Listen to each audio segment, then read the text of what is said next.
Okay, we'll start. Well, hello everyone. It's Michaela with Northeast South Dakota AHEC. Thank you for joining this session tonight. Before we begin, we have a couple announcements. Please make sure to update your hours or enter any hours you've completed. Especially if you are graduating this year, then we can get those taken care of. And then look forward to any emails. We'll be sending out a newsletter in the summer related to different opportunities for scholars. With that being said, I will hand it over to Dr. Anderson, who I'll let introduce herself. I'm Dr. Susan Anderson. I am the Dean of Rural Medicine, Chair of Family Medicine. I wear a variety of hats, which I'll talk about. I feel like a lot of you, my people. I didn't know who was going to be this for sure. But Michaela asked me to talk about my leadership journey and to talk about ways to be a rural health leader and maybe give you some bits of advice. And I want it to be somewhat of a discussion. I mean, I'll do a lot of talking. I can fill a lot of air and space with talking, but if there's things you want to talk about, feel free to speak up. If you could, as we get started, just remind me of your hometown, because that would be helpful for me. So, Sam, what's your hometown? I'm from Aberdeen. Say that again? Sorry if you can't hear me well. I'm driving back to Raleigh. I think he said Aberdeen, Dr. Anderson. Okay. And Gavin? I'm from Brandon originally. Okay, and Ken? I'm from Mitchell. And Andrew? I'm from Harrisburg originally. Okay. And Sandra, is that my Sandy D? It is, and I'm from Alexandria, South Dakota. You betcha, nearby. All right. Nearby. All right, so, my pathway to leadership, it's like you graduate from elementary school and say, I'm going to be a leader when I grow up, or I'm going to be the dean of this or that or the other thing. And so not necessarily aiming towards leadership roles, but those roles found me, and I utilized opportunities as they presented. And I'm sure you can relate. I mean, you're all overachievers and have done a lot of things already in your lifetime and in your academic career that required leadership characteristics. One tip just to start out with is to try to find people to emulate. And who that is right now might be different 5 or 10 years from now, but someone that seems happy, someone that you admire, and try to emulate some of the things that they do. But like many of you, or all of you almost probably, I attended public school in South Dakota. And so my class was quite small with 15 in my graduating class. So you don't realize, I always tell people, you don't realize you're average because they need you for everything. So you don't have to specialize. You can go out for every sport. You can be in the school play. You can be the editor of the newspaper. You can be the editor of the yearbook. You can do all that stuff. So you don't know that you're average. And I think that's a benefit when you go to college, because you go out for stuff because you always went out for it in high school. But anyway, in high school, I was active in a lot of stuff and excelled in academics, as you all did, and oral interp and other things.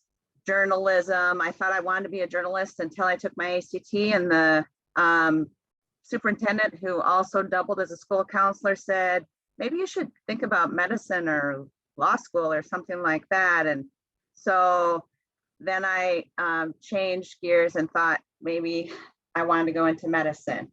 Maybe I wanted to go into pediatrics. That's what I thought initially. I graduated from high school in 1988, way before most of you were born, and went to SDSU and did things there, wrote for the Collegian, which was the newspaper, and was in the SDSU Student Association Senate. So, you know, again, just took some leadership opportunities as they came up. I got married right away in college and started having kids right away. And so I graduated from high school in '88. We had our child when I was, well, in 1990. So as a result of that, I changed my major several times. From being pre-med when I started undergrad, I switched to speech pathology, special ed, nursing, and then went back to biology. Still graduated in 4 years, but tried a bunch of other things, thinking that maybe since I was married and we had a child that I couldn't do medicine, but you know, that was bogus. But anyway, because you can really do anything that you want to. But I graduated from undergrad, and then I didn't take the MCAT until spring of my 4th year of undergrad, right before I graduated. So I had to wait a year before I could apply to med school. So I worked in Avera McKinnon and medical records for 1 year, which was really, really helpful as far as, you know, understanding the medical record and all of that kind of stuff once I got into med school and residency. And then was admitted to med school in 1993, moved to Vermilion. My husband worked as a teacher there for 1 year, and then he took a job in Waubay. Anybody know where Waubay is? It's you know, north of Watertown. So our son lived with me in Vermilion, and my husband lived in Waubay for my 2nd year of med school. And you know, that's fine. It worked. I wouldn't necessarily recommend it, but it worked. And then after he had taught for a year, then his dad wanted to retire, and we're both from Canastota, small town, half-hour straight west of Sioux Falls, not that far from Alexandria, where Sandy's from. And so we moved to Canastota and bought my husband's family newspaper and printing business in 1995, and then I commuted to Sioux Falls for the rest of medical school and all through residency, and really for the rest of my career. We had another baby in 1997, my 4th year of med school, and then I did residency at Sioux Falls Family Medicine Residency Program in Sioux Falls, and I was co-chief resident. We had a which again, you don't necessarily lobby or can be chief resident. You're elected by your peers and by the faculty, merely your peers. And month, the other chief resident was a male, singleton. I had a boy. So we had our 3rd kid while I was chief resident, and the other chief had twins that same month. We're a fertile group, what can I say? But you know, family medicine likes families, likes kids, so it was fine. So in 99, we had our 3rd child. And then following completion of residency, I initially was going to have a clinic with Sioux Valley at the time in Canastota and do the Canastota clinic, the Montrose clinic, and the Hartford clinic. But then around that time, North Central Heart left Sioux Valley, and then Sioux Valley didn't want to have a lot of capital projects. So then they worked a deal. They were going to see if I would do Hartford and Canastota, or they would let me out of the contract. This was before I was still in residency at the time. And so then Bruce Vogt, who was the chair of medicine, I'd worked with him a lot, being co-chief resident, recruited me to the medical school and to University Physicians. And University Physicians was the freestanding clinical practice of the med school. Doesn't exist anymore because of politics, but so with a lot of things, you start with a lot of practice and just a little bit of administrative, and then over time that morphs. And so I So I was full scope family medicine starting in 2000. I had an outreach clinic in Canastota, initially in one of the resident rooms at the Good Sam Nursing Home in Canastota, 1 day a week, and then practiced the rest of the week in Sioux Falls, did OB, went to both hospitals, did inpatient.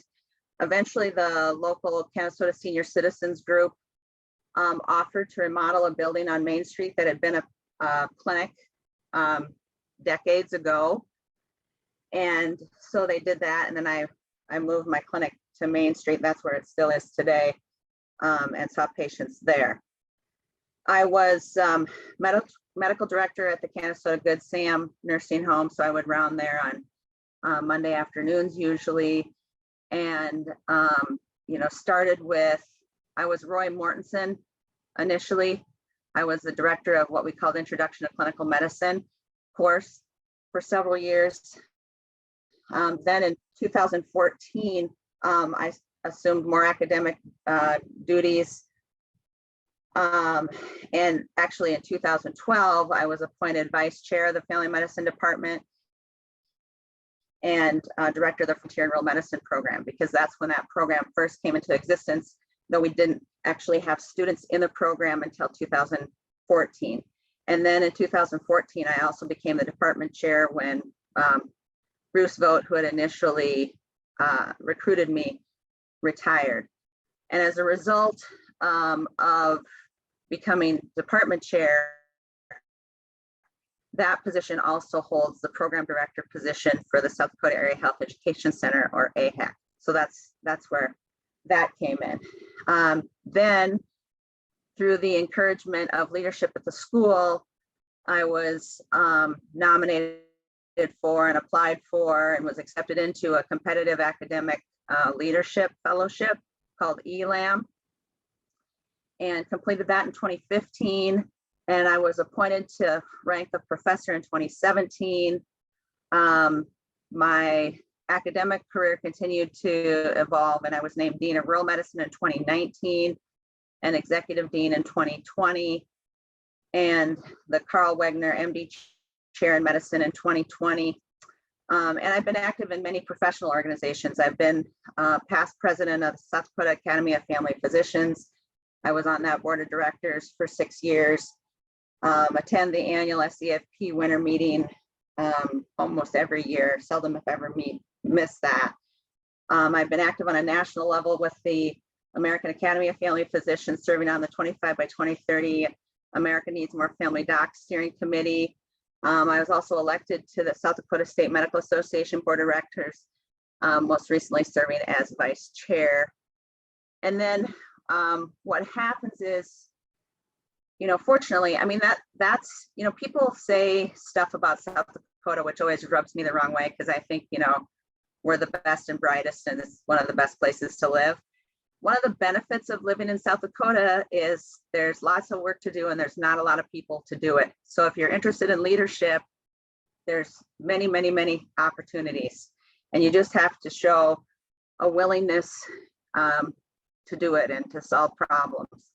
And what happens as a result of that is you get nominated to attend things to expand your skill set. You get nominated for awards and recognitions. And so, throughout my career, I've received a variety of things. Excellence in Resident Teaching Award from the Society as a Teacher of Family Medicine when I was in residency. A Teacher Development Award in 2001 when I started practice, a new Faculty Scholar Award, again from STFM in 2002, Educator and Scholar Award from the Department of Family Medicine in 2007.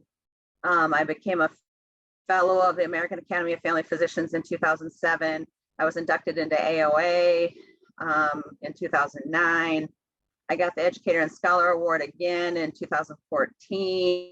I did that fellowship, fortunately, that I was nominated for. I got the American Medical Association Physician Recognition Award in 2016 and 2019, the USD Sanford School of Medicine Distinguished Alumnus Award in 2019, the South Dakota Academy of Family Physician Distinguished Service Award in 2019, Of course, I mentioned the Karl Wegner MD Chair in Medicine in 2020, the South Dakota State Medical Association Young at Heart Award in 2021. I was the SDFP South Dakota Family Doctor of the Year in 2022. And this year I got the Earl Kemp Award. So lots of things to kind of keep you motivated and to help expand your skill set. At the same time, just by being a medical professional in rural South Dakota, you're going to be a lead community because you've had advanced coursework, you're in a profession that requires leadership, and that leadership doesn't have to just be you end up doing things like I did in high school and in undergrad. And I mentioned that my husband and I are both originally from Canastota and have come back here and raised our 4 kids here. And so, we've had leadership roles in the community, supported the school. I mean, we had kids in athletics for 27 years because there's a age gap between our oldest and our youngest of over 12 years. So we, since the oldest was 4 until the youngest graduated from high school a couple of years, we all about Canastota, and we still are all about Canastota and bleed orange and black.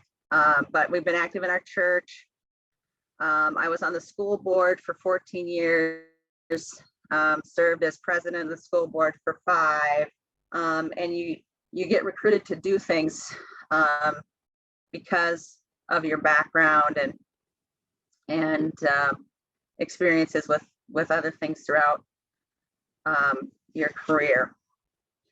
So leadership, what does it take to be a healthcare leader? What's it take to be a leader? Well, good leaders possess a variety of qualities: self-awareness, they garner credibility, focus on relationship building, have a bias for action, exhibit humility, empower others, stay authentic, present themselves as constant and consistent, become role models, and are fully present.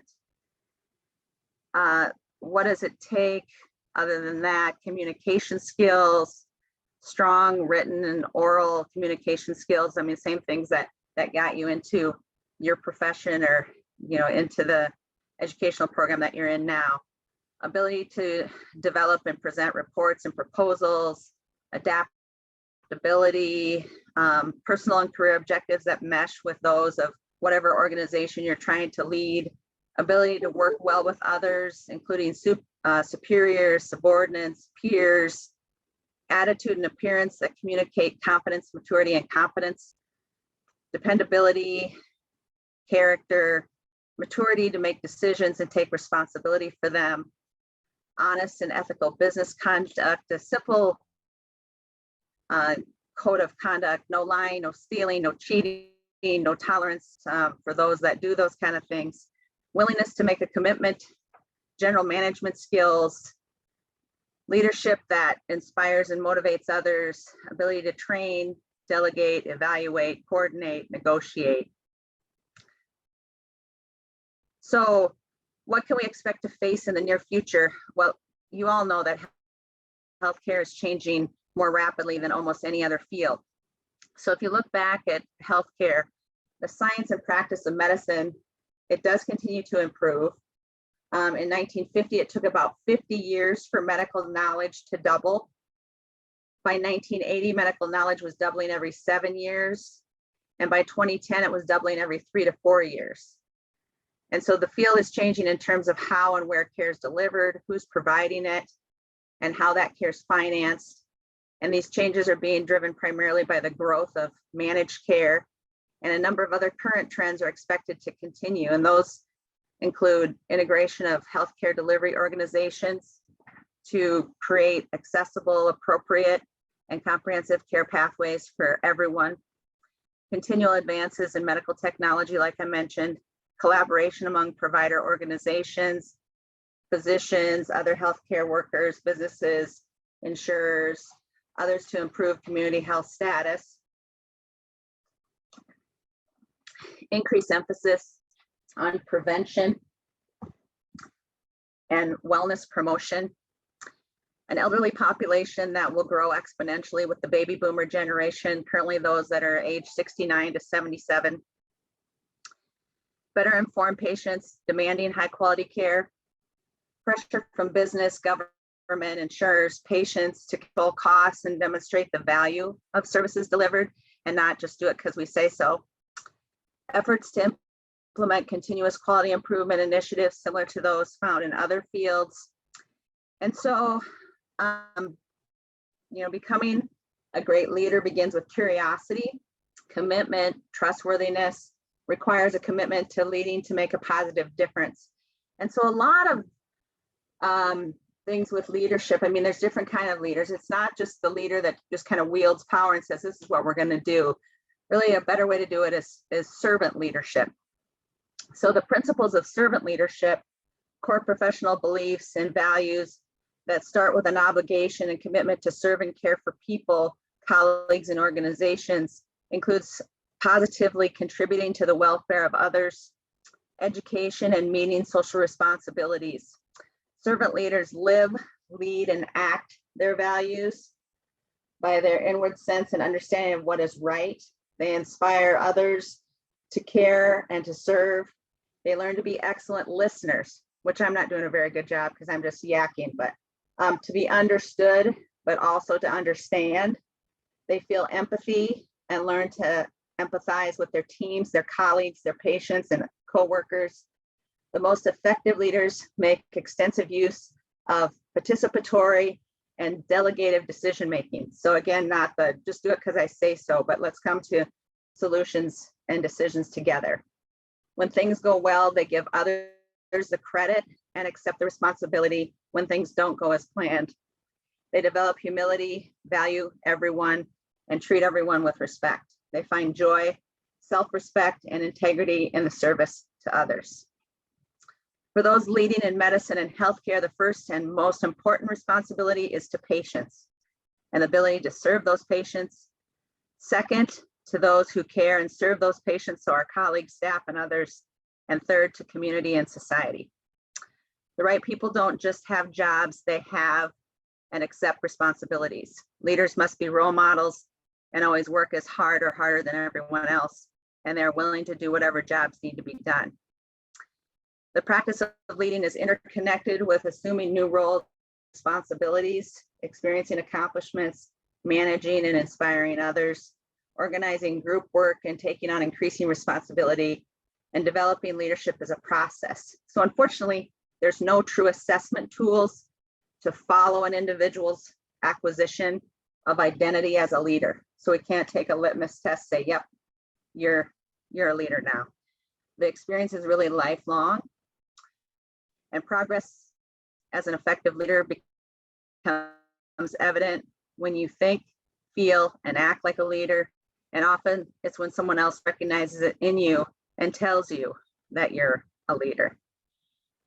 Everyone has an important role in how the future of our nation's healthcare takes shape, and you are the future. It's never too early to plan and take action, to stand with others, your generation, do the impossible. All the stuff that we've screwed up, it's going to be up to you guys to fix. And let it be you that cure the incurable.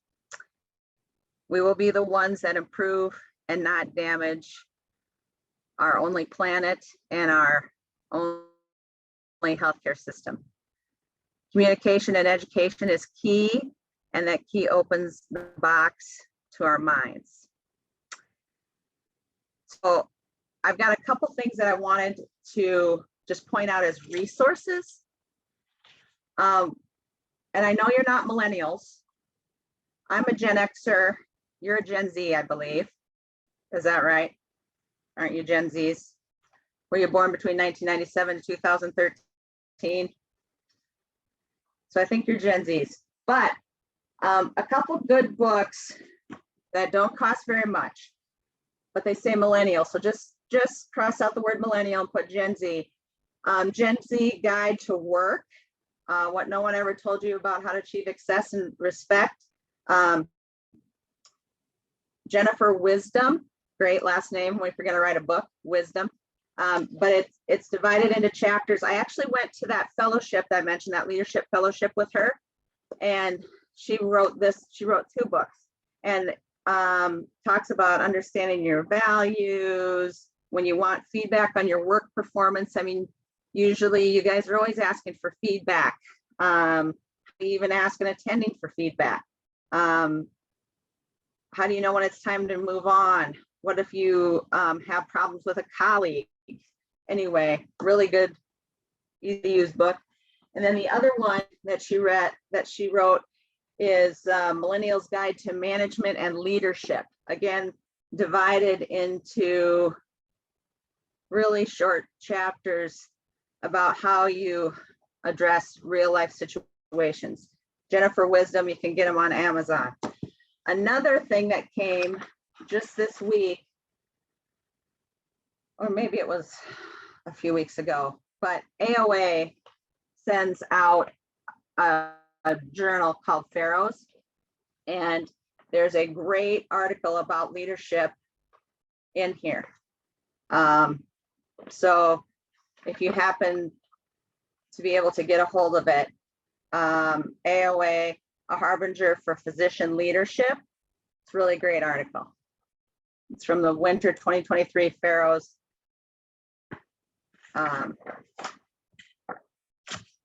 journal. As part of my ELAM fellowship, I had to interview people that were in leadership roles, and some of the advice that they gave me, I'm just going to pass along to you, and then we can open up, see if you have any questions or if you just want to go study. So leading by consensus is generally easiest, as people will go in the way that they want. One must find their personal style of leadership. People will, when you're being artificial, necessarily copy someone else's style. And often you have to go through challenges to discover your own style. There are always problems to be fixed that give that opportunity. There's generalness to leadership. There's a general increase in formality to leadership. As faculty, employees enjoy what they are doing, they will be more creative. And as a leader, you cannot be externally angry. So you have to hold in your emotions when someone tells you something that perhaps might, in other circumstances, garner more of an outward expression of frustration. Some other leadership quotes that I got during that fellowship are, no one planned necessarily on being where they are now. Their hard work and friendly and good-natured manner led to an invitation to their positions. Most leaders cited flexibility and relationship building as key elements for successful leadership. Leaders give significant latitude to direct reports to make important decisions. A leader should be fearless, strong, and determined to get things done. The leader is the inversion point or the point of change. As the landscape is always changing, the key to being a successful leader is being able to evolve. Don't be rigid in your perspective. Don't be afraid to make important decisions. Don't be afraid of conflict. It is necessary to generate good ideas. Delegate intelligently. Leadership makes introverts more extroverted and extroverts more introverted. Be thoughtful about the impact decisions have on people. Don't make indiscriminate decisions. Dig deep for answers. Re-examine everything. Question the status quo. Be willing to do the job no one else wants to do. Build trust. Build relationships. Avoid overconfidence. Listen to find connections with people. Find the point of synergy to move people to do what has to be done. Always make your family and those close to you a priority. And I've got more, I've got tons of stuff I could talk about. I could talk about work-life balance, work-life integration, work-life harmony, all those kind of things. But what I thought I'd do now is just see if there's any questions that you have or anything that you want to discuss or ideas that you have about leadership. If you could touch on work-life balance, especially being asked to be on so many committees and things like that, that'd be great. Yeah, yeah.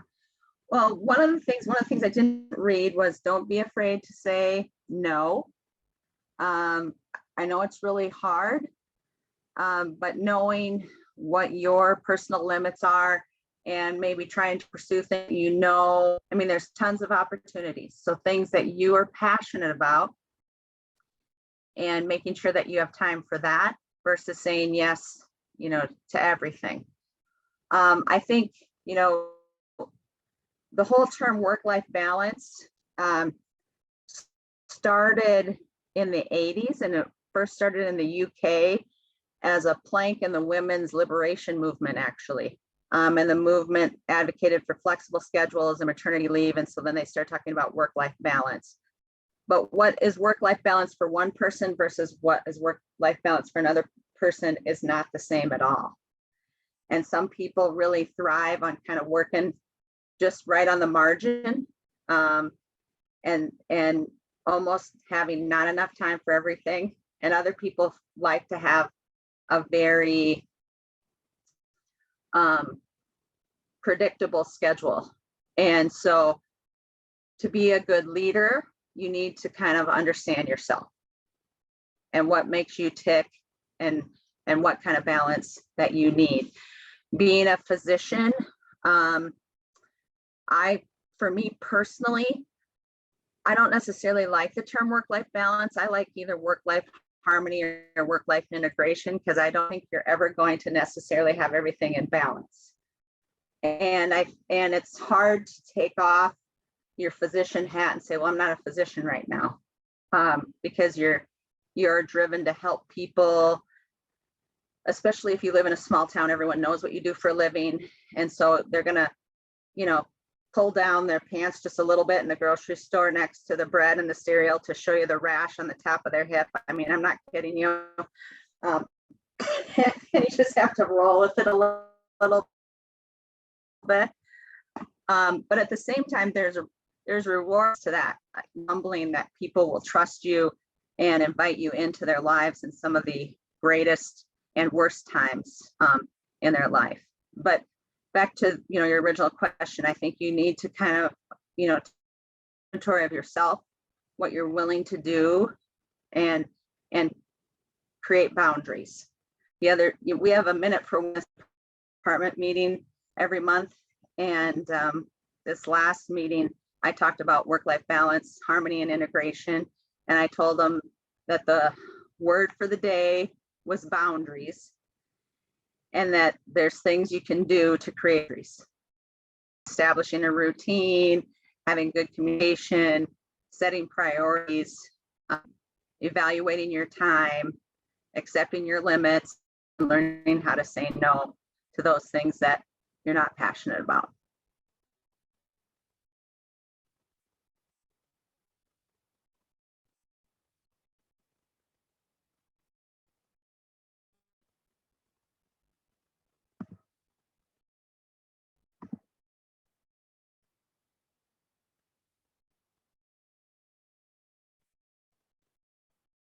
Any other thoughts?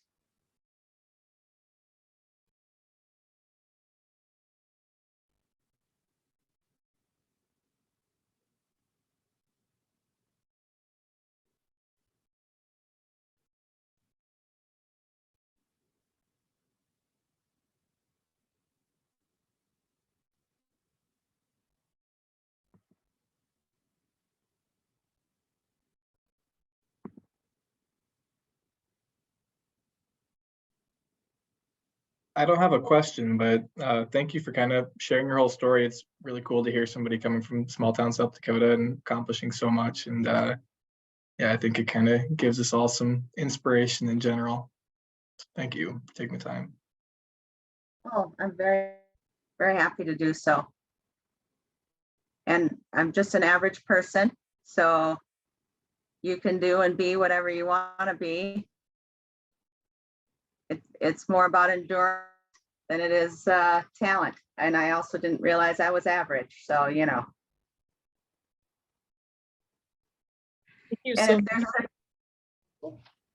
If there's other questions that you have, or you think of something later, you certainly can email me anytime or reach out, or if you just want to talk about ideas to expand your CV or get into leadership, I'm happy to do that anytime.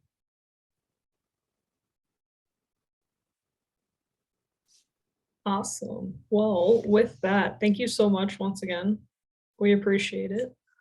And thank you everyone for attending tonight's webinar. Have a good evening. Bye-bye. Thanks, Anderson.